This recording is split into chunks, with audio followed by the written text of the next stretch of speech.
toreda juhuse läbi või siis toreda saatuse ninanipsu läbi on meil täna teinegi teema, mis on seotud Setomaaga ja sedapuhku siis täiesti otseselt. Nimelt on sel suvel tulemas suurejooneline etendus Setomaal lavale. Selle nimi on Seto Odüsseia ja meil on nüüd siin meie tugitoolides selle etenduse lavastaja Elina Pähklimägi. Tere hommikust! Tere hommikust! Ja helilooja Matis Leimaa. Tere! Tere hommikust!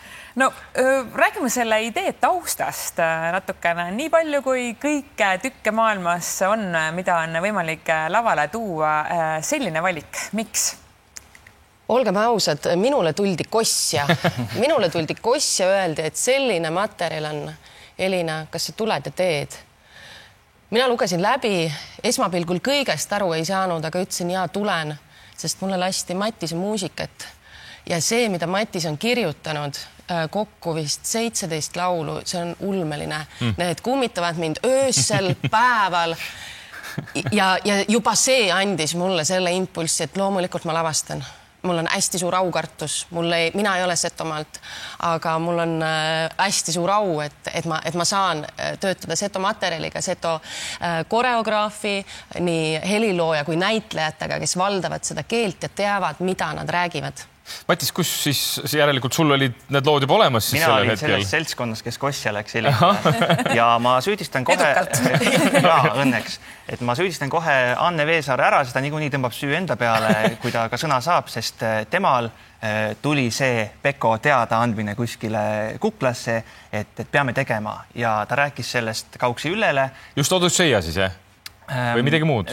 See oli natuke üldisem mõte ja ühel hetkel tuli Ülle Anne juurde tagasi ja ütles, et ma kirjutasin. Niimoodi, valmis, Seto Odüsseia. Ja kogu see protsess on tohutu entusiasmi ja kergusega käinud nii, et igalt poolt kiirgab seda, et me teeme õiget asja. Ja siis Anne tuli minu juurde, tõmbasime kampa minu isa, kes on Seto kuningriikide korraldaja 10 aastat ja kaas põhjas.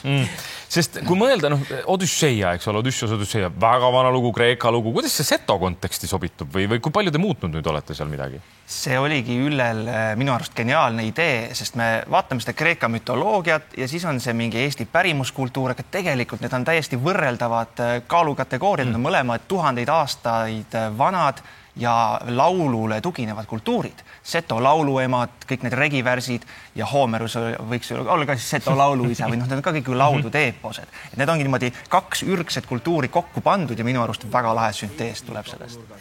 Ma Elina mäletan, et kui ma olin väike laps ja mu isa Hoomerust luges, siis neid tegelasi oli seal nii palju, et ta tegi endale sellise kartoteegi, et ta suudaks järge pidada, et kes on kellega, kuidas seotud. Sa ütlesid ka, et sinu jaoks see materjal oli alguses raske, aga kas sul ei tekkinud kordagi sellist mõtet, et äkki see on liiga raske? Ei, absoluutselt mitte. Ta on ikkagi, neid tegelasi on tõesti meil palju, meil on väga palju näitlejaid, ligi 10 näitlejat, lisaks leelokoor, tantsijad, bänd, ehk meid on tõesti palju, aga kuidagi see materjal on saanud hästi selgeks, need tegelased erinevad, mida nad on, kuhu see Odysseus oma eksirännakutel läheb. See on nagu selline sõjalugu ju. Mees kistakse sõtta, mees läheb ära, tapleb, naudib ka elu, ei ole midagi teha, saab ka teisi lapsi, aga süda kisub koju, süda kisub sinna, kus on tema juured, kodumaa muld ja kes on siis pidanud seda kuningriiki püsti hoidma, on naine, on Penelope, kes ajab eemale kosilasi ja kes on see, kes ootab, 20 aastat ootab ta oma mees seal. Enne kui ma ei eksi, siis kui me viimati sinuga rääkisime, siis me rääkisime Ukraina abistamisest. Ja. Kas see niit nende asjade vahel vist ei ole nüüd nii pikk ja looge keeruline? Ei ole. Minu jaoks on see nii, võib-olla see, mis mind ka väga puudutab, see naise ootus või et mehed taplevad, aga kes seda hoiab, seda riiki ja seda kodu, neid lapsi, on see naine. Ja siis tullaksegi, sa tuledki koju seda oma südame juurde tagasi. Ja see ongi see tingimusteta armastuse lugu, mis meil seal on. Ja see on hästi ilus. See kogu see, et me näeme seda mehe poolt, mis meest ära hoiab, aga me näeme ka väga tugevalt seda, mis on seal kodus, millega peab naine hakkama saama. Ja lõpp on väga ilus. Ärme veel lõppu ära leida. Kuigi, mis siin Reeta Odüsseia lugu on ju kõigile eeldanud ja väga pop praegu, arvestades, et Christopher Nolan Eesti aukodanik või Tallinna aukodanik, nagu me tahame teda nimetada, on ka võtnud ette oma järgmiseks filmiks Odüsseia. Vaatame, te tegite väikse kummardus, vaatame seda väikest klippi ka. Hi, Christopher. I'm Elina. I'm Estonian actor and director. Do you remember this hall? Do you remember streets in Rotterdam? This canal in Lasnamäe? 300 kilometers from Tallinn, at the edge of Europe, will be a performance about Odysseus' journey. So we are working with the same material.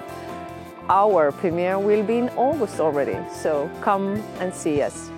Greetings from Estonia. Väga tore. Kes iganes selle mõtte välja mõtles, siis väga lähe. Ma ei tea, mis see tõenäosus on, et ta esietendusele kohale ilmub? 100%. Muidugi, loož on valmis. On ja. Kusjuures siis kohast rääkides, siin natukene talvist oli näha, eks ole, see on Anžeelika Mahetalu Luhamaal. Miks see koht?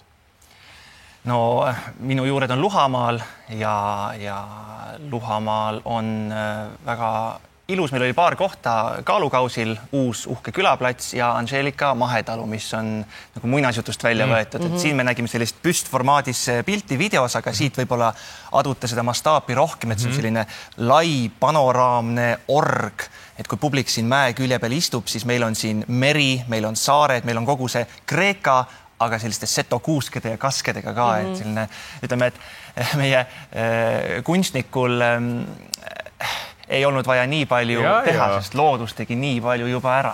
No ma ei taha siin hakata kohe selliseks rõõmurikkujaks, aga ma ei tea, 30 kraadi või 10 kraadi, sääsed ja sääsed, tuul, vihm. Te olete kõigele sellele avatud? Muidugi.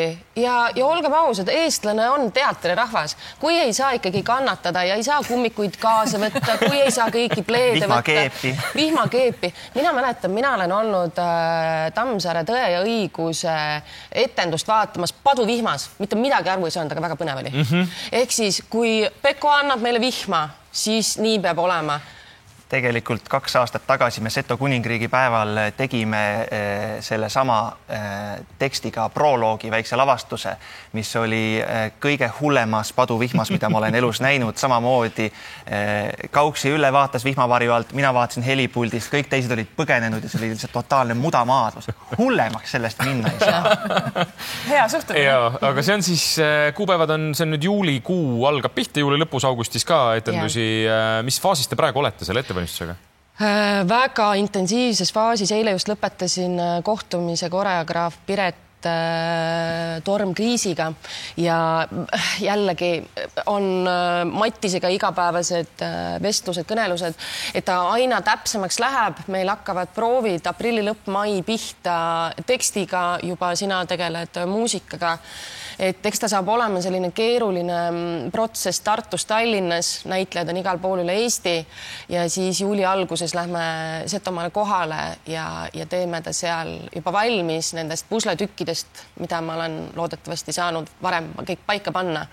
Aga enne Setomaale minekut saab bänd juba kokku prooviruumis, stuudios, me salvestame muusika, anname välja plaadi, nii et muusikaga saab juba sina peale ja tulla siis tuttavaid lugusid kuulama. Ja pärast siis augustiks on Elinast saanud Seto? Ma arvan varem. Vaadates seda entusiasmi ja armastust Setomaa vastu, siis tuleb kiiremini. Väga tore.